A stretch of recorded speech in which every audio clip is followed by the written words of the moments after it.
কোনো গোল কিংবা অ্যাসিস্ট ছাড়াই ফিফা বিশ্বকাপে গোল্ডেন বল জিতলেন স্পেনের মিডফিল্ডার রদ্রি। অথচ দুনিয়ার অধিকাংশ ফুটবল প্রেমী ভেবেছিলেন টানা তৃতীয়বারের মতো গোল্ডেন বল উঠবে ফুটবল জাদুকর মেসির হাতে।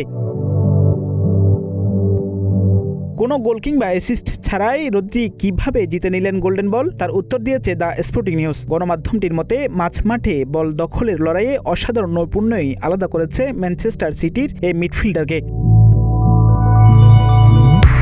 দ্য স্পোর্টিং নিউজের বিশ্লেষণ বলছে, ম্যানচেস্টার সিটির হয়ে খুব বেশি গোল না করেও একবার ব্যালন ডি'অর জিতেছিলেন রদ্রি। এখানেও অনেকটা এমনই হয়েছে। রদ্রি পুরো টুর্নামেন্ট জুড়ে মাঝমাঠে অসাধারণ প্রভাব বিস্তার করেছেন। সে কারণেই এই সম্মানের জন্য প্রতিভাবান ফরোয়ার্ড মিকেল ওয়াইয়ারজাবাল কিংবা রেকর্ড গড়া স্প্যানিশ রক্ষণভাগের অন্য কোনো খেলোয়াড়ের পরিবর্তে তাকেই বেছে নেওয়া হয়েছে। ক্রীড়া সংবাদ মাধ্যমটির মতে, পরাজিত দলের কেউ যদি এই পুরস্কার নাই পান, তাহলে জয়ের আগে বদলি হয়ে মাঠ ছাড়া রদ্রি কিভাবে পেলেন এমন প্রশ্ন উঠতেই পারে। কিন্তু বিচারকরা শেষ পর্যন্ত তার সামগ্রিক পারফরমেন্স, নেতৃত্ব গুণ এবং ম্যাচে তার প্রভাবকেই সবচেয়ে বেশি বিবেচনায় রেখেছেন। তাই শেষ পর্যন্ত তার হাতেই তুলে দেওয়া হয়েছে গোল্ডেন বল। সিলভার বল নিয়েই বাড়ি ফিরতে হচ্ছে মেসিকে। এই পুরস্কার জয়ের দৌড়ে এগিয়ে থাকা এমবাপ্পে জিতেছেন ব্রোঞ্জ বল। ডেস্ক নিউজ, প্রতিদিনের বাংলাদেশ।